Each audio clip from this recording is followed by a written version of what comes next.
ከአዲስ አበባ 304 ኪሎ ሜትር ርቀት ላይ ትገኛለች። በ1845 አካባቢ በደጃች ጎሹ ዘመን በገጠር መንደርነት ተጀምራ በደጃዝማች ተድላ ጓሉ ወደ ከተማነት እንዳደገች ይነገራል። ቀደምቷ መንቆረር የአሁኗ ደብረ ማርቆስ ከተማ በአፈ ታሪክ እንደሚነገረው የከተማዋ ስያሜ አካባቢውን በርስትነት ያስተዳድሩ በነበሩት ሳርን በተባሉ ባላባት ልጆች በአንደኛው ስም መንቆረር እንደሆነ ይነገራል። መንቆረር የሚለው ስያሜ ወደ ደብረ ማርቆስ የተቀየረው ደግሞ በንጉሥ ተክለ ሃይማኖት ነው።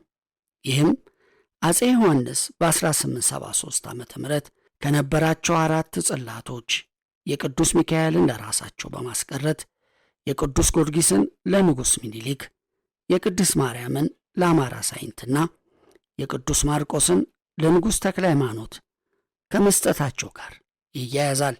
ንጉሥ ተክለ ሃይማኖት ከንጉሠ ነገሥቱ የተሰጣቸውን የመልዕልተ አድባር ደብረ ፀሐይ ቅዱስ ማርቆስ ቤተ ክርስቲያን መንቆረር እንዲተከል አደረጉ።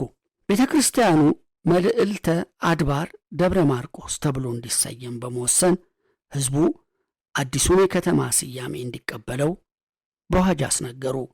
ከአዋጁ በኋላ የከተማዋና አካባቢው ስያሜ ቀስ በቀስ ደብረ ማርቆስ በሚል ስም እየተጠራ ሄደ። ደብረ ማርቆስ ከተማ ንጉሥ ተክለ ሃይማኖት በጥር 1872 ዓ.ም ከነገሱ በኋላ በ1874 ዓ.ም በተተከለው የቅዱስ ማርቆስ ቤተ ክርስቲያን ስያሜውን አግኝቶ እስካሁን ድረስ እየተጠራ ይገኛል።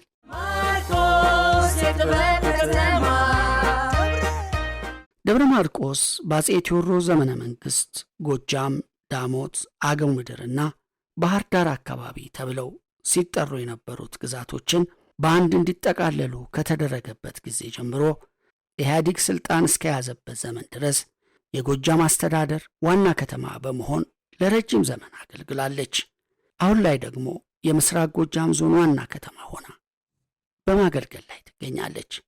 ከተማዋን ስያሜዋን ያገኘችበት የቅዱስ ማርቆስ ቤተ ክርስቲያን፣ የንጉሥ ተክለ ሃይማኖት ቤተ መንግሥትና አደባባይ ጨምሮ በርከት ያሉ የመስህብ ሀብቶች በደብረ ማርቆስ ይገኛሉ።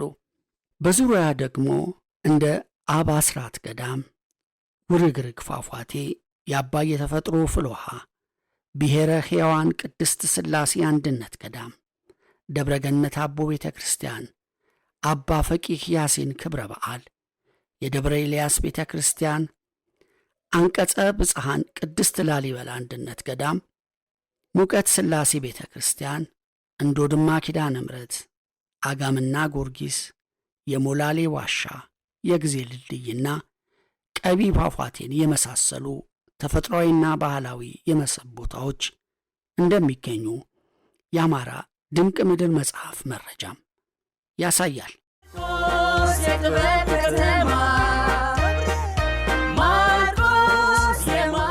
በደብረ ማርቆስ ከተማ ውስጥ ሁልጊዜም ከማይረሱ ትዝታዎች አንዱ የከተማዋ አደባባይ ነው።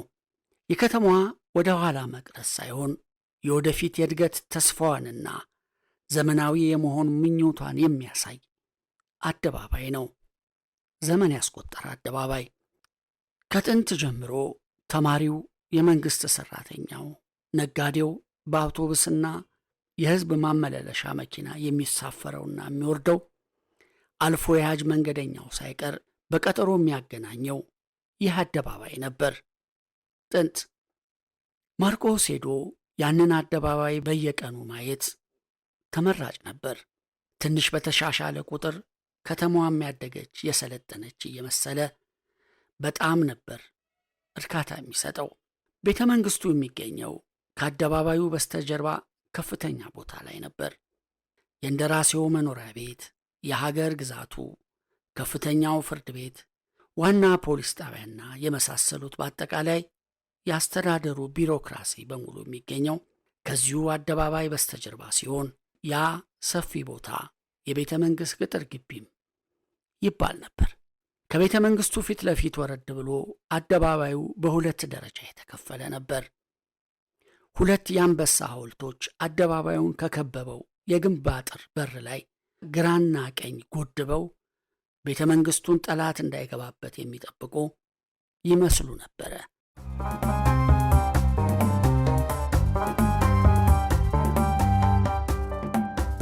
ከነዙ ስር ያለውን ደረጃ ወረድ ሲሉ ዋናውን የሕዝብ አደባባይ ያገኙታል። ከዚህ የሕዝብና የመኪና መናኸሪያ ሰፊ አደባባይ ጎን ከአንበሶቹ አጠገብ ከፍ ብሎ የተተከለ ትልቅ የድምፅ ማጉሪያ ግራማፎን ነበር። በ1960ዎቹ ማርቆስ በከተማ ውስጥ ይህ ሁለተኛው ግራማፎን ነበር። ሌላው ከአደባባዩ ቁልቁለቱን ወርዶ የሚገኘው ቅዳሜ ገበያ ላይ ነበር የተተከለው። በእነዚህ የድምፅ ማጉያዎች የሬዲዮ ፕሮግራሞች ሲተላለፉ ሕዝቡ በጥሞና ያዳምጥ ነበር። እነዚህ ግራማፎኖች በጣም ነበር በህብረተሰቡ ዘንድ የሚወደዱት። በተለይም እሑድ እሑድ ከአንበሶቹ ጎን ባለው የአደባባዩ ግንብ አጥር ዙሪያ የከተማው ሰው ይደረደርና ይቀመጣል። የአገር ውስጥ ዘፈን ምርጫ በሬዲዮ ሲተላለፍ ማዳመጥ ዋናው የማርቆሴው የእሑድ ረፍት ጊዜ ማሳለፊያ ነበር። ከአደባባዩ ሌላ አንዳንዴም ቅዳሜ ገበያ በሚገኘው የአባ ሰይድ ሻይ ቤት በራድ ሻይ አዞ ዘፈን ምርጫ ማዳመጥ የማርቆስ ወጣቶች ወግ ነበር። በዘመኑ እሑድ እሑድ ዘፈን ምርጫ ማዳመጥ የዛሬው ትውልድ ወጣቶች የእንግሊዝ ፕሪሚየር ሊግ ኳስ ጨዋታ እንደሚወዱት ያክል ነበር ይሉናል በሀገር ፍቅር ጉዞ በተሰኘው መጽሐፋቸው አብዩ ብርሌ ወይም ጌራ ቅጽ 1።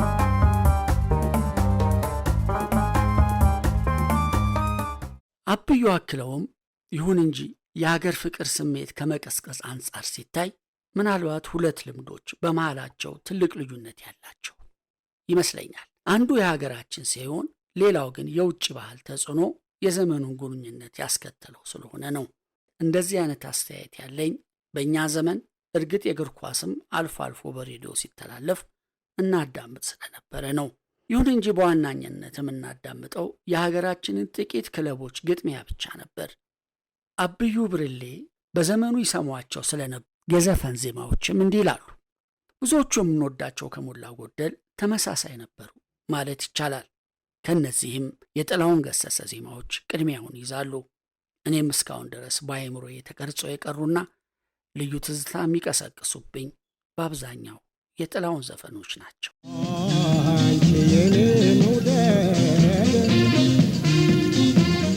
ደብረ ማርቆስ ከተማ በ1935 የፖስታ የቴሌግራፍና የስልክ አገልግሎት ነበራት። ጣሊያናውያን ግንቦት 20 ቀን 1936 ደብረ ማርቆስ ደረሱ። በአውሮፕላን የደረሰው አሽሊ ስታርስ በአስተርጓሚ አማካኝነት ለአካባቢው ነዋሪዎች ከጨቋኞቻቸው ነፃ ለማውጣት መጥቶ እንደነበር ነግሯቸዋል። ጀነራል ኡጎ ካቭሌሮ 60,000 ሰዎች ያሉትና በአውሮፕላኖችና በታንኮች የተደገፈ በግንቦት ወር መጨረሻ ላይ አመፅን አወደመ። የጣሊያን ምስራቅ አፍሪካ በነበረበት ወቅት በከተማ ውስጥ አንድ ትልቅ የጣሊያን ምሽግ ተገኝቶ በብሪታንያ ጌዲዮን ኃይልና በኢትዮጵያ አርበኞች ወይም ተዋጊዎች ሚያዝያ 3 ቀን 1941 በቁጥጥር ስር ዋለ። በደብረ ማርቆስ የሚገኘው የንጉሥ ተክለ ሃይማኖት ትምህርት ቤት በኢትዮጵያ ውስጥ ካሉት 9 የከፍተኛ ሁለተኛ ደረጃ ትምህርት ቤቶች ውስጥ በወቅቱ አንዱ ነበር። በ1960ም የኢትዮጵያ ኤሌክትሪክ መብራትና ኃይል ባለሥልጣን ቅርንጫፍ በደብረ ማርቆስ ሥራ ጀመረ።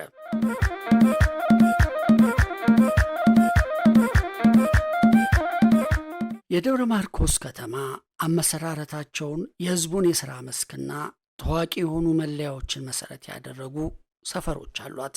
ከተማዋ ስትቆረቆር በ4 ታላላቅ ዋና ዋና ሰፈሮችና በ14 ትንንሽ መለያዎች የተከፋፈለች የነበረ ሲሆን በአሁኑ ወቅት ከተማዋ እያደገች በመምጣቷ ከ60 በላይ የተለያዩ ሰፈሮች አሏት።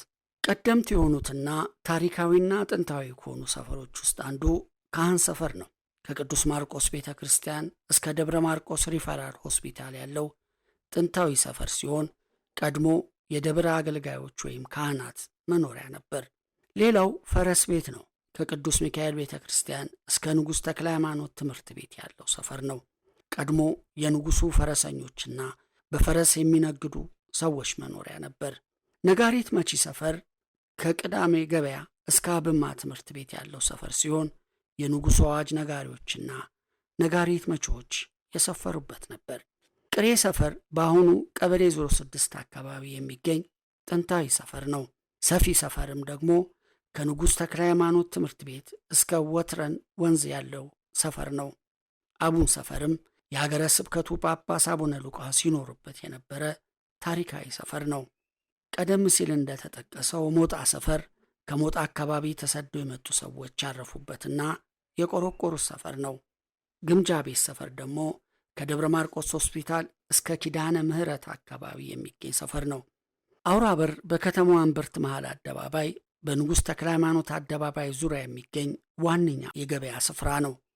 ቅዳሜ ገበያ የምንለው ሌላው የንግድ ቀጠና ነው። ደመራ ሰፈር በአብማ ቤተ ክርስቲያን ፊት ለፊት የሚገኝ የታወቀ ሰፈር ነው። ማክሰኝት ኃይሉ ገበያ ሰፈርም ደግሞ ከእንድማጣ ቤተ ክርስቲያን እስከ አውሮፕላን ማረፊያ ድረስ የሚዘልቅ የገበያ ሰፈር ነው።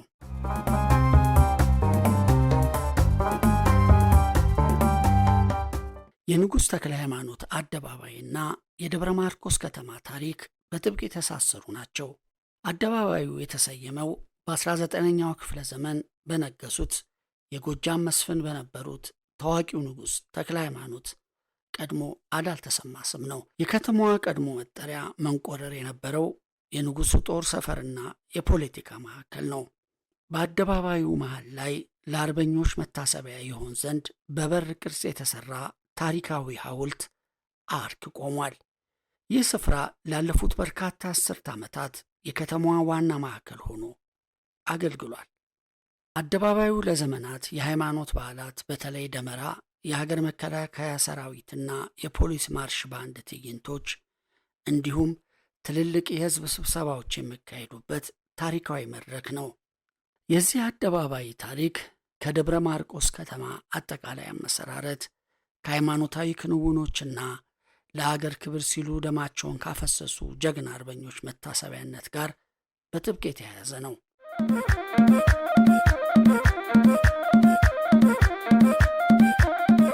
በ1965 ዓ.ም በአደባባዩ መሃል ላይ ለኢትዮጵያ ነጻነትና ክብር ሲሉ የተዋጉ ጀግኖች አርበኞች መታሰቢያ የሚሆን ታላቅ የቅርስ ሐውልት ቆሟል።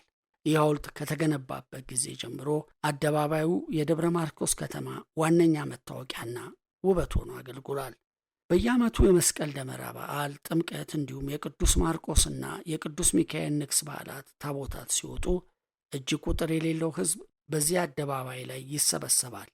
ለታላቁ የኢትዮጵያ ህዳሴ ግድብ፣ ቦንድ ሽያጭና ህዝባዊ ድጋፍ ሰልፎች፣ ሌሎች የፖለቲካ ጥያቄዎች የሚንጸባረቁበት የከተማ ዋና መገኛ ነው።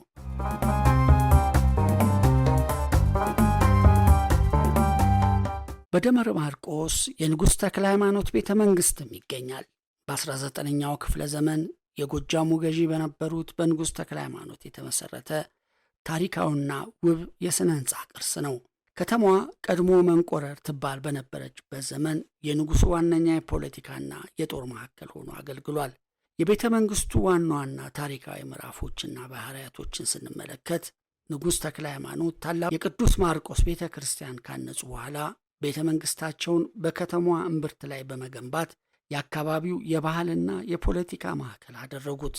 በወቅቱ ቤተ መንግሥቱ ትልልቅ የንጉሣውያንን ግብሮች፣ የፖለቲካ ውይይቶች እና ዲፕሎማሲያዊ ሥራዎች የሚከናወኑበት ንቁ ስፍራ ነበር። የንጉሡ ልጅ የነበሩት ራስ ኃይሉ ተክለ ሃይማኖት አፄ ኃይለ ሥላሴ ጋር ወደ አውሮፓ ካደረጉት ታሪካዊ ጉብኝት መልስ በ1926 እንደ አውሮፓውያን አቆጣጠር ቤተ መንግሥቱን በአውሮፓውያን ዘመናዊ የሥነ ሕንፃ ጥበብ አሰርተውታል። ይህ እድሳት በወቅቱ በነበሩት ባህላዊ የኢትዮጵያ ንጉሣውያን ግንባታዎች ላይ አዲስና ዘመናዊ መልክን ያቀላቀለ ልዩ ቅርስ እንዲሆን አድርጎታል። ቤተ መንግሥቱ ዕድሜ ጠገብ ከመሆን የተነሳ ጉዳት ደርሶበት የነበረ ቢሆንም ታሪካዊ ይዘቱን ሳይለቅ በትኩረት እንዲጠገንና ለትውልድ እንዲተላለፍ በተለያዩ ጊዜያት የቅርስ ጥበቃ ሥራዎች ተከናውነውለታል። በአሁኑ ወቅት ከንጉሥ ተክለ ሃይማኖት አደባባይ ጋር በመሆን የደብረ ማርቆስ ከተማን ታሪካዊ ማንነትና የጎጃምን ጥንታዊ ስልጣኔ የሚያሳይ ዋነኛ የቱሪስት መዳረሻ ቅርስ ነው።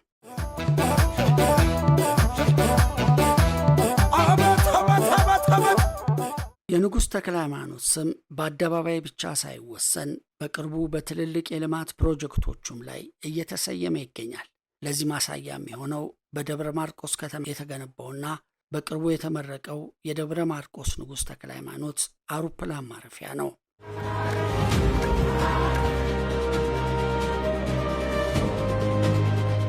ዛሬ በስማቸው አውሮፕላን ማረፊያ የተሰየመላቸው ንጉሥ ተክለ ሃይማኖት ከንግሥናቸው በፊት አዳል ተሰማ ይባሉ ነበር።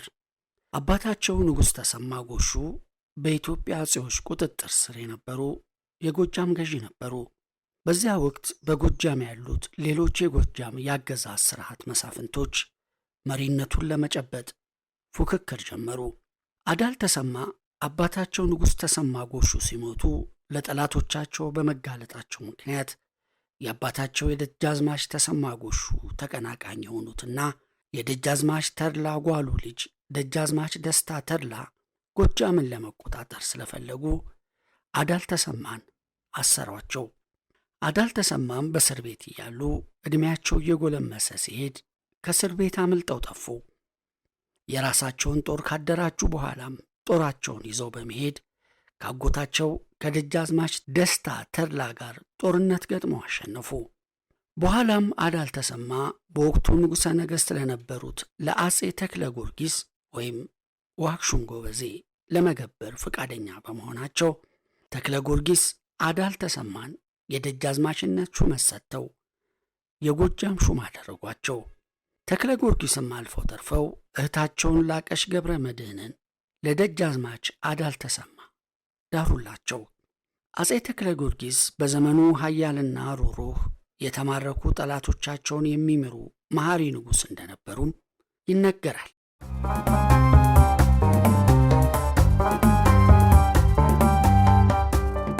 ሐምሌ 5 ቀን 1863 ዓ.ም የትግራዩ ደጃዝማች ካሳ ምርጫ በኋላ አጼ ዮሐንስ አራተኛ ከንጉሠ ነገሥት ተክለ ጊዮርጊስ ጋር ጦርነት ገጥመው ተክለ ጊዮርጊስን ማሸነፍ ችለዋል።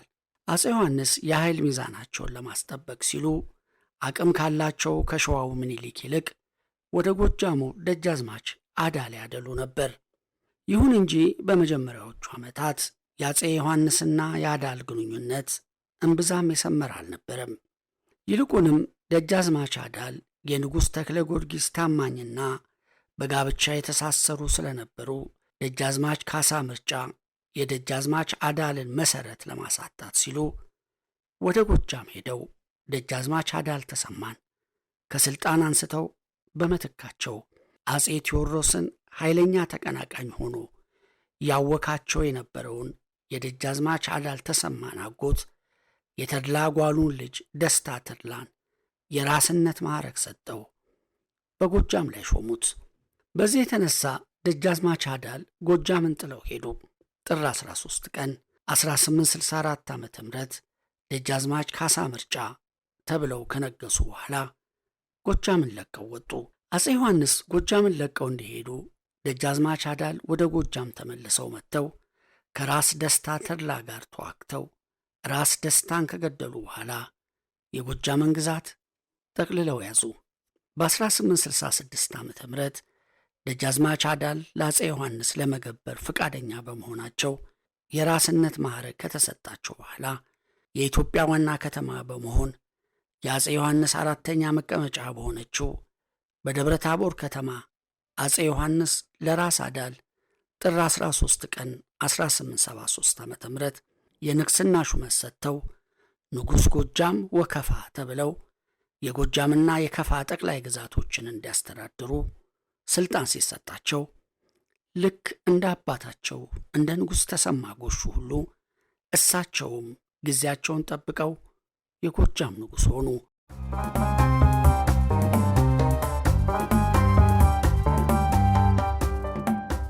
ንጉሥ ተክለ ሃይማኖት ከፋ ጠቅላይ ግዛትን ለመያዝ ሙከራ ሲያደርጉ እምባቦ ላይ ከሸዋው ንጉሥ ምኒልክ ጋር ግንቦት 30 1874 ዓ.ም ጦርነት ገጥመው በመሸነፋቸው ተማረኩ። አጼ ዮሐንስም ከሁለት ንጉሶች ውጊያ በኋላ ከፋን ንጉሥ ምኒልክ እንዲያስተዳድሩ ከፈቀዱ በኋላ በምትኩ ግን በምኒልክ ይተዳደር የነበረውን የወሎን ጠቅላይ ግዛት ከምኒልክ ነጥቀው ለልጃቸው ለራስ አርያ ሥላሴ ዮሐንስ እንዲሰጥ አዘዙ። አፄ ዮሐንስ በጉንዲትና በጉራ ከግብጾች ጋር በሚፋለሙበት ወቅት ንጉሥ ተክለ ሃይማኖት በቤጌ ምድር በሰሜን የተነሳውን የመሐንዲስቶች ዓመፅ ለማክሸፍ ጥር 10 ቀን 1888 ዓ.ም ከመሐንዲስቶች ጋር ጦርነት በገጠሙበት ወቅት ጦራቸው ልክ እንዳንበሳ ኃያል ክንዱን በወራሪው መሐንዲስት ላይ በማሳረፍ ከፍተኛ ተጋድሎ አድርጎ ነበር። ሆኖም የመሐንዲስቶች ጦር ቁጥሩ እጅግ አይሎ ልክ እንዳንበጣ ፈጣን ወረራ በማካሄዱ የኋላ ኋላ ድሉ የመሐንዲስቶች ሆነ። የመሐንዲስቶች ጦር በጎጃምና በጎንደር በኩል በፈጸመው ወረራ ከፍተኛ ጉዳት ከማድረሱም በላይ ጎንደርን አቃጠለው። በብዙ ሺህ የሚቆጠሩ ክርስቲያኖች ተጨፍጭፈዋል። በመቶዎች የሚቆጠሩ ሴቶችና ሕፃናት ለባርነት ተዳርገዋል። ቀሳውስት ከጣሪያ ላይ ተወርውረው ተገድለዋል።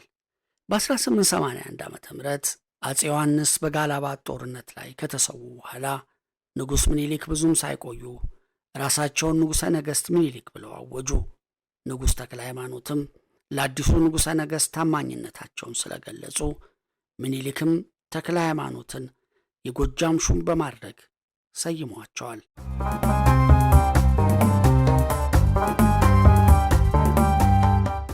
በሌላ በኩል የጎጃሙ ንጉሥ ተክለ ሃይማኖት የፈጸሙት ታሪካዊ ተጋድሎ 3000 ጦር ይዘው በጦር አበጋዝነት በጦር መሪነት ወደ አድዋ በመስመት ከዳግማዊ አፄ ምኒልክ ጋር የፋሽስት የጣሊያን ጦርን በመቅጠም የማይናቅ ተጋድሎ ያደረጉ የጦር አርበኛ ናቸው።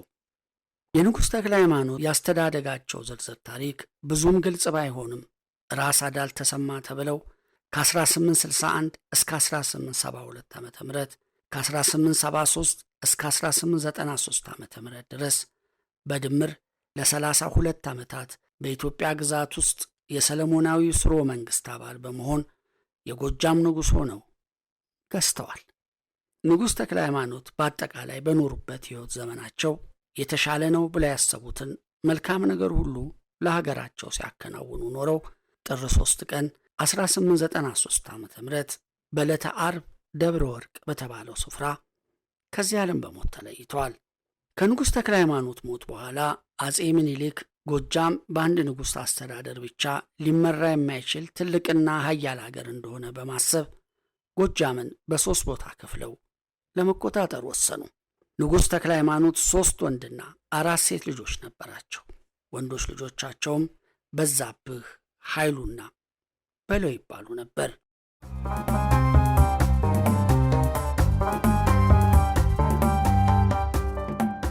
የንጉሥ ተክለ ሃይማኖትን ታሪክ ለማወቅ የጎጃም ገዢዎችን ታሪክ ማየት ጠቃሚ ነው። የጎጃም ሀገረ ገዢዎች ታሪክ የሚጀምረው ከደጃዝማች ዩስዴቅ ከ1744 እስከ 1749 እንደሆነ በርካታ ታሪክ ጸሐፊዎች ዘግበውታል። ዩሴዴቅ በዳግማዊ ኢያሱ ብርሃን ሰገድ 1664 እስከ 1699 ዘመን ለማዕከላዊ መንግሥት አልገብርም ብሎ ከማስቸገር አልፎ እስከ ጨጮሆ በር ድረስ እየጋለበ ለጎንደር ቤተ መንግሥት ስጋት ፈጥሮ እንደነበር አለቃ ተክለ ኢየሱስ ዋቅጅራን በመጥቀስ ዶክተር ስርገው ገላው ጽፈዋል። ኢያሱም የዮሴዴቅን ኃያልነት ካየ በኋላ ልብ ሊይዝ የእናቱን ልጅ ዳግማዊት ወለተ እስራኤልን ዳረለት ይሉናል አለቃ ተክለ ኢየሱስ 2008 ላይ ባሳተሙት መጽሐፍ። ወለተ እስራኤል የእቴጌ ምንትዋብ ልጅ ናቸው። ቋረኛውና ጥሩይቱ እቴጌ ምንትዋብ የአፄ ባካፋ ባለቤት በተዘዋዋሪ ኢትዮጵያን ለ30 ዓመት አስተዳድረዋል። አፄ ባካፋ በወጣትነታቸው ስለሞቱ ከሁለቱ የተወለደው ቀጣዩ ንጉሥ ኢያሱ ዓለም ሰገድ ነግሶ እቴጌ ምንትዋብን በሞግዚትነት መንግሥቱን ያስተዳድሩ ነበር። እቴጌ ምንትዋብ ወጣት ስለነበሩ ከምልምል ኢያሱ 3 የሚያማምሩ ልጆችን ወለዱ። እነሱም ወለተ እስራኤል፣ አስቴርና ማለጣሽ ናቸው። ምንትዋብ የተጠቀሱትን ሴት ልጆቿን ለታዋቂው ኢትዮጵያውያን መሳፍንት በመዳር ግዛቷንና የኢትዮጵያን አንድነት ለማጠናከር ተጠቅማባቸዋለች። ከተጠቀሱት ውስጥም ወለተ እስራኤልን ለጎጃሙ ገዢ ደጃዝማች ዮሴዴቅ ተድራ ኃይሉን ወልዳለች። የንጉሥ ተክለ ሃይማኖት የዘር ሐረግም የሚመዘዘው ከዚህ ትውልድ ነው። ዩሴዴቅ ታላቅ ኃይሉን ይወልዳል። ታላቅ ኃይሉ መርድንና ድንቅነሽን ይወልዳሉ። ድንቅነሽ የዳሞቱን ባላባት ደጃዝማች ዘውዴ ስልን አግብተው ደጃዝማች ጎሹን ወለዱ። ደጃዝማች ጎሹ ዘውዴ ደግሞ ደጃዝማች ተሰማን፣ ደጃዝማች ብሩን፣ ደጃዝማች ንጉሴንና ልጅ ማመን ይወልዳሉ። ደጃዝማች ተሰማ ጎሹ ራስ አዳልን፣ ንጉሥ ተክለ ሃይማኖትን ወለዱ። ከላይ እንደተጠቀሰው አዳል ወይም ንጉሥ ተክለ ሃይማኖት የተሰማ ጎሹ ልጅ ናቸው። ልጅ አዳል የእናቱ አገር በደብረ ኤልያስ ወረዳ ገነት አቦ ይባላል። ፈት ትቢ አቦም ይባል ነበር። ይችም የልጅ አዳል እናት ወይዘሮ ምዕላድ ነገዷ ከአጼ እስክንድር የማርታ፣ የቴዎድሮስ፣ የዓመተ ክርስቶስና የእርቄ፣ የኢዩልያ፣ የቱፋ በቋ ልጅ ናት ይሉናል አለቃ ተክለ ኢየሱስ ዋቅጅራ።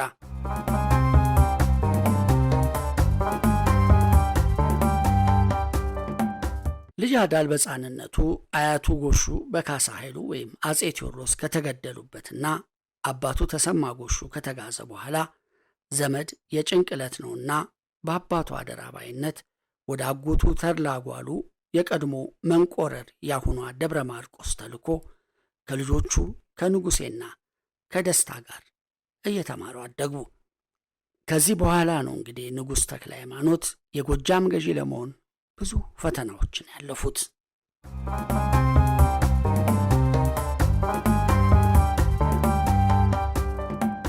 ከአዲስ አበባ 304 ኪሎ ሜትር ርቀት ላይ ትገኛለች።